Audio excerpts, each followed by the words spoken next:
دیکھیں انڈیویجولی انفرادی طور پہ سندھی بچہ بہت آگے جا رہا ہے، اجتماعیت ختم ہو گئی ہے۔ دو چیزیں ہیں، بحیثیت قوم جو ہے وہ ہم اتنے مضبوط نہیں ہیں جیسے ہم 1980 میں تھے یا 1954 میں تھے۔ اگر آپ سندھ یونیورسٹی کے بچوں کا کردار دیکھیں جس میں ماما یوسف لغاری آج بھی ایک اسٹوڈنٹ کے حیثیت سے ان کا جو کردار تھا، آج بھی وہ ہیں تو ایج وائز تو وہ بہت اولڈ ایج ہو گئے ہیں لیکن جذبے ان کے جوان ہیں۔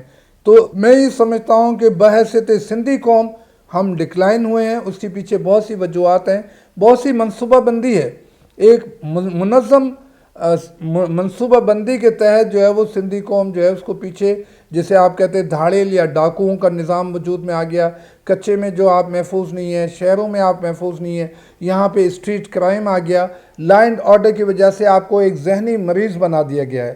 تو یقیناً ہمارے جو یوتھ ہے، میں آپ کو بتاتا جاؤں، پاکستان کی آبادی اور خاص طور پہ سندھ کی آبادی جو 60% پاپولیشن ہے وہ ینگ پاپولیشن ہے۔ یہ ایک جانب تو بہت اچھی بات ہے، دوسری جانب نہ ان کے لیے اچھے اسکول ہیں، نہ ان کے لیے اچھے کالج ہیں، نہ ان کے لیے اچھی یونیورسٹیز ہیں۔ تو یقیناً بچوں نے فرسٹریشن کا شکار ہونا ہے، ٹینشن کا شکار ہونا ہے۔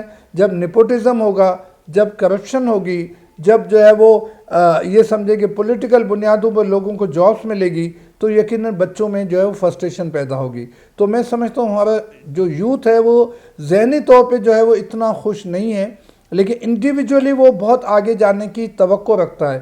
میں مطمئن ہوں اس وجہ سے کہ مجھے جن نوجوانوں سے واسطہ پڑا، جب بھی ان کو ہم نے تھوڑی سی اپورچونٹی دینی ہوگی، تھوڑی سی ان کو لیڈرشپ دینی ہوگی، تھوڑی سی ان کے سر پہ سمجھے تھوڑا سا ہاتھ رکھنا ہوگا تو وہ آگے جا سکتے ہیں، چاہے وہ والدین ہو، چاہے وہ کمیونٹی ہو، چاہے وہ اساتذہ ہو۔ ہم نے مل جل کے ان بچوں کی رہنمائی کرنی ہے۔ تو میں اتنا زیادہ مایوس نہیں ہوں، لیکن بحیثیت قوم جو ہے وہ سندھی قوم اتنی مضبوط نہیں رہی جتنی آج سے 40 سال پہلے تھی۔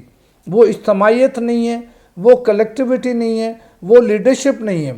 فیک لیڈرز ہیں، آپ کے یہاں جو فیوڈل لارڈز ہیں، آپ کے یہاں جو وڈیرا شاہی ہے وہ زیادہ مضبوط ہوتی چلی گئی، اور بدقسمتی سے پاکستان کے جو مضبوط ادارے ہیں، اور میں اوپنلی اس پہ بات کرتا ہوں، ان کو بچوں کی جو ہے نا وہ لیڈرشپ دینی چاہیے۔ ان کو پاکستان کا مستقبل جو ہے وہ پاکستان کا نوجوان ہے۔ آپ کو اگر پاکستان کو بچانا ہے تو نوجوانوں پہ ہاتھ رکھنا ہوگا۔ آپ نے یہ کھوکھلے قسم کے جو لیڈر بیٹھے ہوئے ہیں جو اب اپنی آخری سانسیں لے رہے ہیں، اور یقیناً فیوڈلزم کسی بھی دنیا میں زیادہ وقت نہیں چل سکے گا، ایک دن فیوڈلزم نے فنا ہونا ہے۔ یہ وقت کا جو ہے وہ فیصلہ ہے، اور وقت کی طاقت کو ہم نہیں روک سکتے آج یا کل۔ یقیناً جس طرح سے دنیا میں سے فیوڈلزم، آپ کو پتہ ہے یورپ میں کتنا مضبوط فیوڈلزم ہوتا تھا، رشیا میں فیوڈلزم بہت مضبوط ہوتا تھا، انڈیا میں جو ہے وہ یہ جو راجے نواب اتنے مضبوط ہوتے تھے، آج کوئی بھی نہیں ہے۔ پاکستان میں بھی میں مطمئن ہوں کہ ایک دن فیوڈلزم نے ختم ہونا ہے۔ یہ سو کالڈ فیوڈل لارڈز جو اپنے آپ کو بادشاہ سمجھتے ہیں، جن کے ذہن میں خناس بھرا ہوا ہے کہ وہ اپنے سامنے کسی کو انسان نہیں سمجھتے، انہوں نے فنا ہونا ہے۔ لیکن نوجوان جو ہے ان کو منظم ہونا ہے۔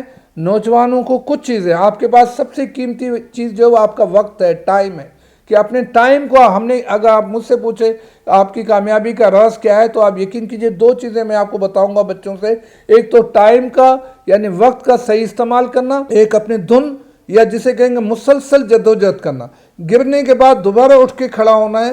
زندگی میں مایوسیاں بھی ہوتی ہیں، ناکامیاں بھی ہوتی ہیں، ہر چیز آپ کو نہیں ملتی، ہم اسی پتھروں پہ چل کے آگے بڑھے ہیں، آپ کو بھی آگے بڑھنا ہوگا۔ تو شکستوں کے بعد، گرنے کے بعد آپ نے اٹھ کھڑا ہونا ہے، اپنی مدد آپ کرنی ہے اور مل جل کے کام کرنا ہے، فیملی ہو، کمیونٹی ہو، لیڈرشپ ہو۔ اور میں ان جو بڑے لوگ ہیں ان کو بھی بتاتا ہوں کہ آپ نے اگر مضبوط بنانا ہے تو اپنے بچوں کو، اپنی قوم کے بچوں کو، چاہے وہ ٹرائبل لیڈرز ہوں، چاہے وہ فیوڈل لیڈرز ہوں، ان کو اپنے بچوں کو مضبوط کرنا ہے۔ اگر آپ نے اپنے بچوں کو تعلیم کے زیور سے مضبوط کیا تو آپ مضبوط بنیں گے، نہیں تو میں آپ کو مثالیں دیتا جاؤں، یہی فیوڈل لارڈز کراچی میں ہوتے تھے۔ آپ یقین کیجئے، چاہے وہ عزیز آباد ہو، چاہے وہ ناظم آباد ہو، چاہے وہ فردوس کالونی ہو، یہاں بڑے بڑے وڈیرے اور بڑے بڑے گوٹ ہوتے تھے۔ آج وہاں پہ آپ کو نہ وہ گوٹ ملے گا نہ وہ وڈیرا ملے گا۔ اسی طرح سے کراچی سے لے کے اب ہم جام شورے کی طرف جا رہے ہیں، آپ چلے جائیں بیریا ٹاؤن میں آپ کو کوئی وڈیرا نہیں ملے گا، ڈی ایچ اے میں آپ کو کوئی وڈیرا نہیں ملے گا۔ کل انشاءاللہ جو ہے وہ بیریا ٹاؤن جو 2 بن گیا، سائما سٹی بن گئی، آگے آپ چلتے جائیے تو یقیناً یہاں اربنائزیشن ہوگی، نئے لوگ آئیں گے اور نئے لوگوں کی وجہ سے نئی قیادت آئے گی، لیکن ہمیں تھوڑا سا جو وہ ایک سوچنا پڑتا ہے، کیا سندھ اس حالت میں قائم رہے گا، کیا سندھی قوم اس حالت میں قائم رہے گی؟